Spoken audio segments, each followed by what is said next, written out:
Bonjour, je suis Guillaume, bienvenue sur ma chaîne La Chambre Noire de Goupil, j'espère que tu vas bien et bienvenue dans cette nouvelle vidéo. On va parler du SDI, et si je vais te parler du SDI aujourd'hui, c'est que je vais avoir une caméra qui a du SDI.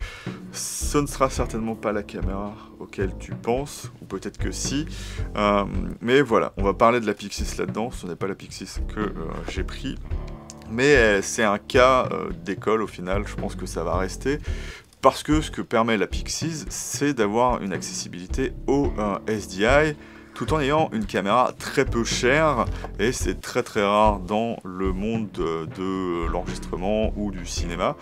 Et donc c'est ça qui peut poser des problèmes, parce qu'on a des gros problèmes en ce moment de surtension de ces ports SDI. Donc du coup, je vais un petit peu te raconter l'histoire de ça, et ce qui fait que dans certaines situations, l'HDMI peut être aussi intéressant que le SDI, notamment lorsque tu es chez toi tout seul.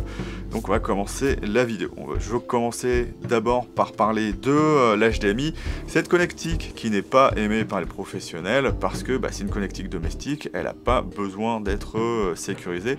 Donc basiquement on a une prise qui est fichée à un endroit et qui n'est pas sécurisée dans le sens où tiré dans un sens ou dans l'autre. Au bout d'un moment vous pouvez arracher votre SDI parce que on n'imagine pas que vous allez trimballer votre télé et qu'elle va s'accrocher n'importe où. Une télé c'est fait pour être fixée, un ordinateur c'est fait pour être fixe, donc on se pose pas ce genre de questions. Par contre il y a quand même un gros avantage à l'HDMI, c'est que c'est une connectique relativement moderne, et si quand on doit augmenter de génération en génération les puces et ce qui va servir surtout dans les ordi ou quoi que ce soit, à acquérir de la vidéo en 8K ou de la transmettre en 8K, les câbles et la connectique en lui-même n'a pas besoin de changer. On peut certes avoir des câbles un peu plus haute qualité, mais si on a des câbles courts, on peut prendre des câbles bon marché de base, on pourra quand même transmettre de la 8K dedans. On aura certaines limites, mais vous voyez un petit peu la chose. C'est pratique, c'est facile, c'est certes pas très résistant, c'est des câbles qui peuvent casser facilement, mais c'est quand même plus résistant que la génération précédente, par exemple sur ordi de VGA, où si vous marchez sur la prise, c'était absolument fini, puisque la terre était juste un petit bout de métal embouti autour de votre prise, et si vous la tordez un petit peu, vous pouvez plus rentrer dans la prise, et on a beaucoup plus de débit au final que ce qu'on avait sur de la prise Péritel. Donc voilà, c'est tout bon du côté domestique. Et donc toi qui recherches sur de l'hybride de la prise HDMI A, et les professionnels ils en veulent pas du tout. Eux ils veulent du SDI, et si tu n'en as jamais entendu parler, c'est tout simplement parce que c'est une connectique professionnelle. Il y a trop de licences dessus pour que la plupart des trucs du marché, des accessoires ou des écrans ou quoi que ce soit du marché puissent marcher là-dessus. Et c'est quand même pas, un avantage tout le temps, parce que l'HDMI, un des problèmes aussi que lui trouvent les professionnels, c'est le fait que on puisse pas charger les câbles directement.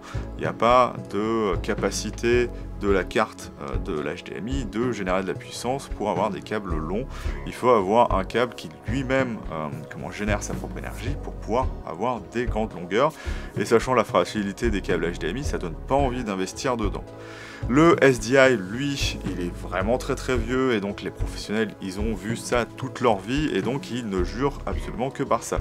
Et c'est quand même très intéressant parce que ça utilise de la BNC, donc qui sert à la fois comme l'HDMI à transmettre de la vidéo et de l'audio, et on peut en plus faire des trucs de pro comme du timecode, mais bon, c'est juste des protocoles qui sont envoyés dans un câble similaire. Et puis voilà, et ce qu'il va y avoir d'intéressant, c'est que cette BNC elle est sécurisée. En gros, le mâle a un système qui va aller se brancher sur des pins, sur des encoches sur le côté femelle, et donc une fois qu'on l'a branché correctement, ça ne bouge plus, et si vous arrachez votre câble, vous arrachez surtout la caméra.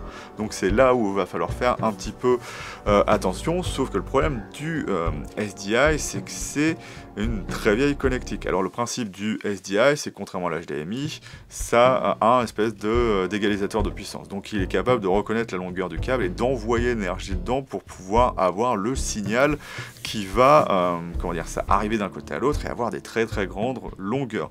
Sauf que étant né en 1989 et ayant été fait pour faciliter la transition de l'analogique en numérique, et étant tellement bien que ça a été gardé après, Eh ben, ça a surtout été fait pour soit monitorer, soit faire du broadcast, mais pas forcément à des définitions qui passent dans de l'HDMI, et ça a souvent du retard de ce côté-là par rapport à l'HDMI. Ça a vraiment du mal à se mettre au niveau des débits de l'HDMI, parce que ça n'a tout simplement pas été fait pour ça. Et le problème, et comme c'est une connectique pro, vous n'en voudriez pas chez vous, c'est qu'avec les évolutions, il a fallu faire des petits sacrifices. À savoir que tout est très bien sécurisé jusqu'à l'HD Dual Link ou le 3G, à savoir que les débits n'étaient pas assez importants pour qu'on se pose des questions sur la sécurisation des câbles, parce qu'il y a besoin de sécuriser les câbles quand on envoie de l'énergie comme ça à l'intérieur, pour pas avoir un retour donc de mise à la terre de votre SDI qui va cramer du coup la prise, dû à une perte de la terre, notamment du côté comment dire ça, alimentation. Donc une perte d'alimentation, c'est une perte de mise à la terre, et donc la terre va obligatoirement aller se chercher ailleurs dans le câble SDI. Et jusqu'au 3G, les câbles étaient quand même assez sécurisés, à savoir que on a eu du SD, du ED, du HD Dual Link pour avoir en gros la même norme que du 3G, mais sur des câbles beaucoup plus compliqués à utiliser parce qu'ils étaient plus chers, puisque c'était deux câbles. Du coup, c'est intéressant à savoir. Et après, dès qu'on passe au 6G, 12G et 24G, à savoir qu'on passe de la 1080p jusqu'à la en 12G, en 4K 60 et 1080 120, et donc non, même 240, 1080, et en 24G, on a de la 8K30 et du 4K 120 images par seconde. Donc même dans les normes modernes, on ne passe pas ce que peut faire quand même le HDMI naturellement. Donc voilà, c'est un petit problème, sauf que du coup, ce qui a été fait, c'est de sacrifier de la sécurisation des câbles, et même encore aujourd'hui, même sur les câbles sécurisés, il faut quand même faire un petit peu attention. Donc on peut avoir plusieurs techniques pour sécuriser les câbles, mais voilà, il va falloir basiquement faire très attention avec son SDI, et même quand on a des bons câbles, même quand on a un bon système fait pour faire en sorte de couper le courant avant d'arriver au SDI ou à la carte, et ben il va falloir suivre ce qu'on appelle le protocole SDI ou SDI. Je préfère dire SDI puisque c'est de l'anglais, mais c'est SDI en vrai, hein, SDI. Parce que en fait, du coup, je vous l'ai déjà expliqué, tout simplement, c'est qu'il va falloir faire en sorte que ce câble SDI ne se mette pas à la terre, et par là, il faut bien vérifier ses branchements. Donc, quand vous utilisez une caméra avec un SDI, il va falloir tout simplement brancher votre batterie, et si vous voulez vraiment être sûr qu'il y a du jus à l'intérieur, puisque les connexions à sec marchent, donc si par exemple, vous voulez enregistrer, parce que c'est pour ça que vous avez par exemple du 12G, vous voulez enregistrer directement sur l'enregistreur du 4K via le SDI plutôt que juste monitorer, vous alimentez directement votre enregistreur et votre caméra, et si vous vous dites « Ah, est-ce que les batteries elles sont bonnes ?», vous allumez les deux. Vous vérifiez bien que les deux marchent correctement, et là vous branchez votre SDI, et là il n'y aura aucun problème. Et du coup, inversement, il faut quand même avoir quelqu'un qui contrôle la batterie sur chaque chose.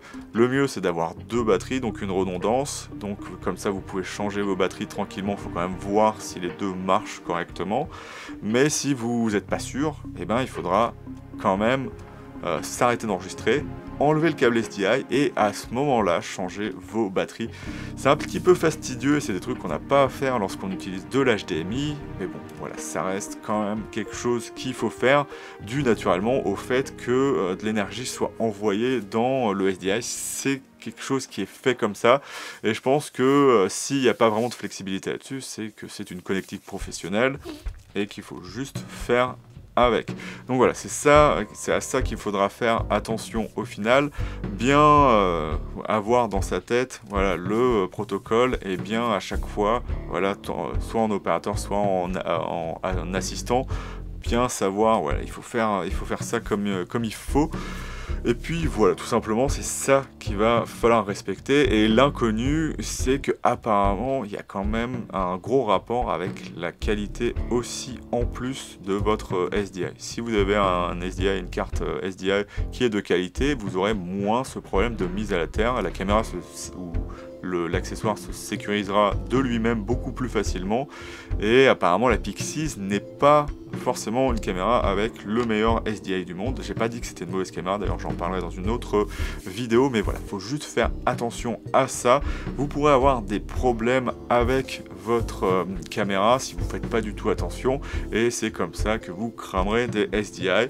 Ce qui semble assez malheureux, c'est que avec le stress et tout ça, en tant que professionnel, ça arrivera forcément un jour de casser un SDI, et donc c'est pour ça qu'aussi des caméras à plusieurs milliers d'euros existent, hein. C'est parce que comme on a plusieurs SDI dessus, si on en a un qui crame, bon, ça peut poser des problèmes. Si on a besoin d'avoir des retours sur une large, par exemple pour le directeur, pour les assistants et tout ça, pour les gens qui font la mise au point, ça peut poser des problèmes, mais au moins votre caméra reste utilisable. Et c'est pour ça que lorsque vous êtes opérateur solo, moi j'estime que même si le SDI reste intéressant, avoir une redondance aussi en HDMI, ça peut être intéressant parce que vous pouvez quand même utiliser ça chez vous, et si vous êtes fatigué, pas avoir de problème de vous dire ah mince, je peux plus utiliser ma caméra parce qu'il faut que je la répare parce que j'ai cassé mon SDI. Donc je pense que j'ai à peu près dit ce qu'il fallait dire là-dessus. Alors en termes de câbles, ça va toujours être assez compliqué. Il va falloir plus vraiment chercher des câbles de marque, hein.